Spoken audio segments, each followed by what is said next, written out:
سورہ مائدہ کی آیت نمبر 20 ہے۔ اعوذ باللہ من الشیطان الرجیم، بسم اللہ الرحمن الرحیم۔ وَإِذْ قَالَ مُوسَى لِقَوْمِهِ يَا قَوْمِ اذْكُرُوا نِعْمَةَ اللَّهِ عَلَيْكُمْ إِذْ جَعَلَ فِيكُمْ أَنْبِيَاءَ وَجَعَلَكُمْ مُلُوكًا وَآتَاكُمْ مَا لَمْ يُؤْتِ أَحَدًا مِنَ الْعَالَمِينَ۔ صدق اللہ العظیم۔ اور جب کہا موسیٰ علیہ السلام نے اپنی قوم سے، اے میری قوم یاد کرو اللہ کی نعمت تمہارے اوپر جو تھی جب کہ اس نے بنایا تم میں سے انبیاء علیہ السلام اور تمہیں بادشاہ بھی بنایا اور تمہیں وہ نعمتیں دیں جو جہان والوں میں سے کسی کو نہیں عطا فرمائی۔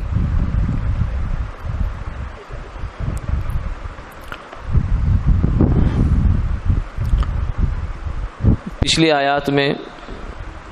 اس بات کا تذکرہ تھا کہ بنی اسرائیل اور عیسیٰ علیہ السلام کی قوم، ان سے وعدے لیے گئے تھے، عہد اور میثاق لیے گئے تھے، لیکن انہوں نے ان وعدوں کی پاسداری نہیں کی بلکہ خلاف ورزی کی ہے، اور بڑی بری طرح خلاف ورزی کی ہے، جس کی وجہ سے اللہ تعالیٰ نے انہیں اقوام کی امامت کے منصب سے ہٹا دیا اور انہیں ذلت کے جو گڑھے ہیں ان کے اندر گرا دیا۔ ان خلاف ورزیوں میں سے ایک خلاف ورزی کی مثال ان آیات کے اندر ذکر ہے، جس کی تمہید آیت نمبر 20 ہے۔ قصہ یہ ہوا کہ جب بنی اسرائیل فرعون سے بھاگ کر، نجات پا کر نکلے موسیٰ علیہ السلام کے ہمراہ راتوں رات، تو پیچھے سے فرعون کے لشکر کو خبر ہوئی تو وہ بھی نکل پڑا، اپنے سارے لاؤ لشکر کو لے کر ان کے تعاقب میں نکل پڑا۔ تو اللہ رب العزت کا کرنا ایسا ہوا کہ پہلے جب موسیٰ علیہ السلام مدین گئے تھے تو وہ اس خشکی کے راستے سے گئے تھے جہاں سے افریقہ اور ایشیا دونوں آپس میں ملتے ہیں، جہاں سے نہر سویز کھود کر راستہ بنایا گیا ہے، دونوں سمندروں کو آپس میں ملایا گیا۔ لیکن جب بنی اسرائیل کو لے کر نکلے تو اللہ تعالیٰ نے راستہ بھلا دیا، اس لیے کہ اللہ تعالیٰ اب تو اپنی قدرت کا کرشمہ دکھانے جا رہے تھے، اور بہت بڑا جو ایک واقعہ تاریخ عالم کا وہ دکھانے جا رہے تھے۔ اب جب موسیٰ علیہ السلام راستہ بھولے تو سامنے سمندر آ گیا۔ اب بنی اسرائیل نے کہا کہ انا لمدرکون، ہم تو پکڑے گئے، مارے گئے۔ تو موسیٰ علیہ السلام نے فرمایا ان معی ربی سیہدین، نہیں ایسا نہیں ہوگا، اس لیے کہ میرے اللہ میرے ساتھ ہیں، وہ ہمیں کوئی نہ کوئی راہ دکھائیں گے۔ آگے پھر لمبا قصہ ہے کہ اللہ تعالیٰ نے حکم دیا کہ سمندر پر عصا ماریں، عصا مارا تو 12 راستے بن گئے خشکی کے، اور جن سے بنی اسرائیل آرام سے 12 کے 12 قبیلے اس میں سے نکل گئے۔ اور فرعون جب پہنچا تو اس نے کہا کہ یہ دیکھو میں نے تمہارے لیے راستے خشکی کے بنائے ہیں، آ جاؤ۔ جب سارا لشکر اس کا فرعون سمیت پہنچ گیا اندر تو اللہ نے پانی کو حکم دیا کہ اب چل پڑ۔ تو اللہ نے فرعون کے لشکر کو بنی اسرائیل کی آنکھوں کے سامنے غرق کر دیا۔ تب اس کے بعد ظاہر ہے کہ فرعون نکل آیا، اس کے سارے لاؤ لشکر نکل آئے، اس کی فوجیں نکل آئی، اس کا سارا نظام نکل آیا، تو مصر تو اب خالی رہ گیا پیچھے۔ مصر گویا کہ بنی اسرائیل کے قبضے میں آ گیا۔ تو اللہ تعالیٰ کا ایک عجیب کرشمہ ہے کہ وہ قوم کہ جو اپنی جان بچا کر بھاگی ہے، اپنی جان بچا کر نکلی ہے، چند ہی گھنٹوں کے بعد، گھنٹے گزرے ہوں گے، زیادہ لمبا تو وقت نہیں ہوگا، یا دن 1-2 دن گزرے ہوں گے، وہ قوم اس ملک کی وارث بن گئی جس ملک میں اس کا جینا مشکل ہو رہا تھا۔ ایسا ظاہر ہے کبھی انقلاب نہیں آیا آرام سے اتنا بڑا، لیکن اللہ تعالیٰ نے یہ بھی ایک معجزہ تھا موسیٰ علیہ السلام کا اور اللہ کی قدرت کا کرشمہ تھا جو دکھا دیا۔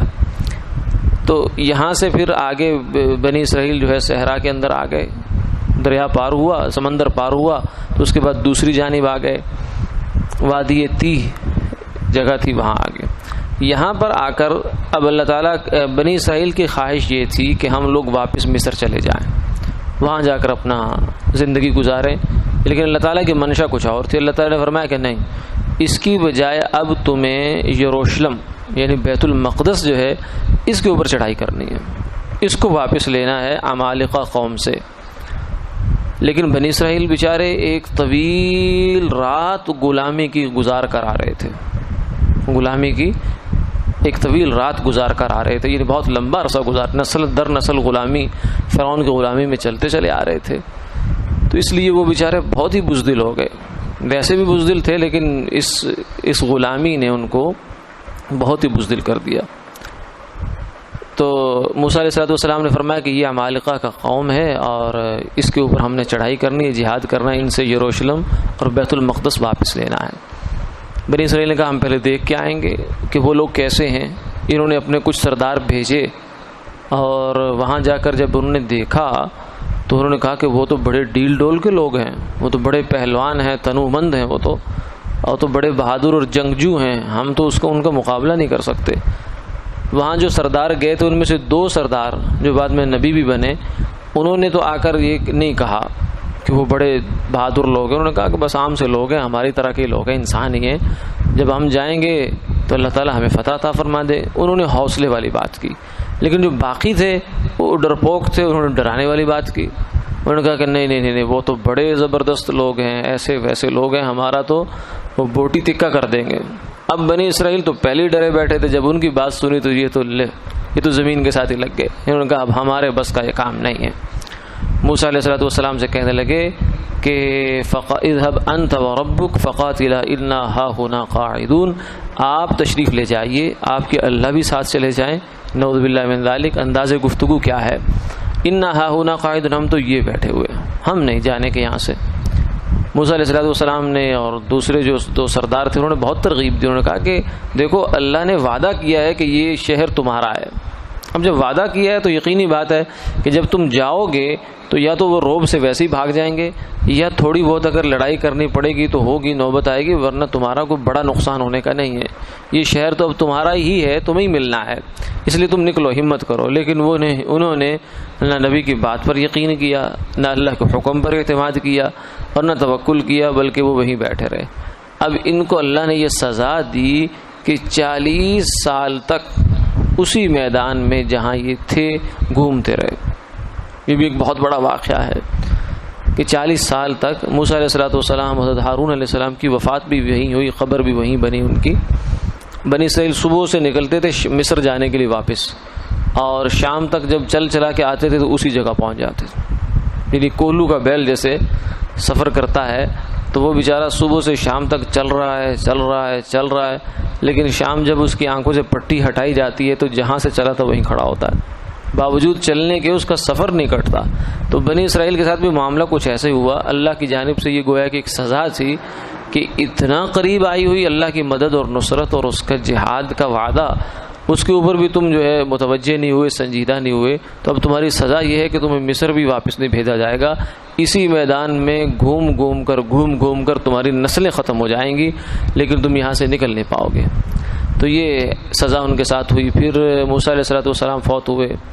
اور ہارون علیہ السلام کا بھی وصال ہوا۔ پھر اس کے بعد ایک جو نبی آئے ان کی قیادت میں وہ بنی اسرائیل کی چونکہ ایک نسل گزر گئی تھی، جو ایک نسل تھی جس نے فرعون کے تسلط کو براہ راست دیکھا تھا اور غلامی کو براہ راست جس نے جھیلا تھا اپنے اوپر، وہ تو کہ ختم ہو۔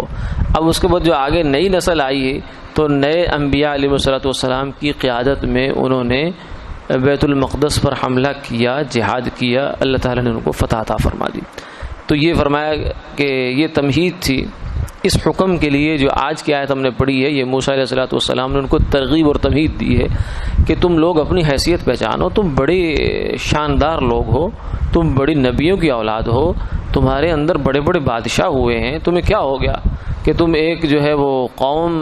جس کے بارے میں اللہ کہہ رہے ہیں کہ یہ تمہارا ہی ہے، یہ بیت المقدس تمہارا ہے، بس تمہیں جانے کی دیر ہے، اتنی تمہیں حوصلے تسلیاں مل رہی ہیں، پھر بھی تم جو ہے وہ تمہارا اندر تمہارے پاؤں میں جان نہیں آ رہی، تمہارے دل حوصلہ نہیں پکڑ رہے۔ تو موسیٰ علیہ السلام کی جو ترغیب ہے وہ آج کی آیات کے اندر ہے کہ موسیٰ علیہ السلام نے فرمایا کہ اے میرے قوم، اللہ کی نعمتوں کو یاد کرو، یعنی تم معمولی لوگ نہیں ہو۔ اذ جعل فیکم انبیاء، تم تو نبیوں کی اولاد ہو، تمہارے اندر نبی ہیں اور تم نبیوں کی اولاد ہو۔ نبی پچھلی آیت میں ہم نے دیکھا کہ موسیٰ علیہ السلام سے لے کر عیسیٰ علیہ السلام تک تقریباً 1000 کے لگ بھگ انبیاء علیہ السلام آئے ہیں۔ تو نبیوں کی اولاد ہو اور پھر بزدلی دکھائے، کیونکہ نبی بزدل نہیں ہوا کرتے، نبی تو شجاعت اور اخلاق عالیہ، اخلاق فاضلہ کے اعلیٰ معیار پر فائز ہوتے ہیں۔ وجعلکم ملوکا، فرمایا کہ چلو نبی دین کے لحاظ سے نمائندہ ہوتے ہیں، نمایاں ہوتے ہیں، لیکن تمہارے اندر بادشاہ بھی اللہ نے بھیجے ہیں، جیسے جو ہے وہ طالوت تھے اور اس کے علاوہ اور دیگر بادشاہ بھی ہوئے۔ تو بادشاہوں کی اولادیں جو ہے وہ ان کے اندر بھی ایک حوصلہ ہوتا ہے، ان کے اندر بھی ایک جو ہے ولولہ ہوتا ہے، اور اپنی سلطنت واپس کھوئی ہوئی سلطنت کو لینے کا ایک جذبہ ہوا کرتا ہے۔ تو یہ بھی غیرت دلائی گویا کہ موسیٰ علیہ السلام نے بنی اسرائیل کو۔ وَآتَاكُم مَا لَمْ يُؤْتِ أَحَدًا مِّنَ الْعَالَمِينَ، اور ساتھ ہی یہ فرمایا کہ تمہیں بہت بڑی فضیلت اور شرفت دیا گیا ہے جو کسی کو نہیں ملا، یعنی اس زمانے میں۔ ورنہ امت محمدیہ صلی اللہ علیہ وسلم تو سب امتوں کی سردار ہے، کنتم خیر امت اخرجت للناس، لیکن بنی اسرائیل کو جو فضیلت دی ہے، انی فضلتکم علی العالمین، یا یہاں بھی فرمایا آتاکم ما لم یؤت احدا من العالمین، یہ اس زمانے کے اعتبار سے ہے کہ اس زمانے میں ظاہر ہے کہ ان سے بڑی مسلمان قوم کون سی تھی کہ جن کے موسیٰ علیہ السلام جیسے جلیل القدر پیغمبر براہ راست جن کے اندر موجود تھے اور ان کو اللہ کے احکامات سکھلا اور بتلا رہے تھے، اس سے بڑا شرف کیا تھا؟ تو یہ بھی ان کو ترغیب دی گئی۔ یہ ساری ترغیب دینے کا مقصد یہ تھا کہ تم لوگ حوصلہ کرو اور کچھ ہمت بندھاؤ اپنی، تاکہ جو آگے آنے والا حکم ہے اس کی جانب بڑھ سکو۔ مگر ظاہر ہے کہ غلامی میں ناکام آتی ہیں تدبیریں نہ شمشیریں، جو ہو ذوق یقین پیدا تو کٹ جاتی ہیں شمشیریں۔ ابھی تو بیچارے غلامی کا جو ان کا جو وہ ہے زمانہ اور ان کی جو ذہن پر ایک کیفیت چھائی ہوئی تھی، اسی سے نہیں نکلے تھے ذہنی طور سے، یعنی جسمانی طور پر تو بنی اسرائیل آزاد ہو گئے، لیکن ذہنی طور پر ابھی بھی وہ گویا کہ غلام تھے۔ جیسے بعض دفعہ ایک بچہ فزیکلی تو بالغ ہو جاتا ہے، مگر ڈاکٹر کہتے ہیں کہ اس کا دماغ جو ہے نا وہ بھی بچے والا ہے، اس کے فیصلے ہوں گے بچے والے ہی ہوں گے، اس کے جذبات بچے والے ہی ہوں گے، اس سے آپ ابھی کوئی بڑی توقع نہیں کر سکتے جب تک کہ یہ فلاں عمر کو نہیں پہنچ جاتا۔ تو بنی اسرائیل جسمانی طور پہ اگرچہ آزاد ہو گئے، مگر ذہناً بیچارے ابھی بھی غلام تھے، اس لیے جو غلام کو کہنا چاہیے تھا وہی موسیٰ علیہ السلام کو انہوں نے آگے سے کہہ دیا۔ وآخر دعوانا الحمد للہ رب العالمین۔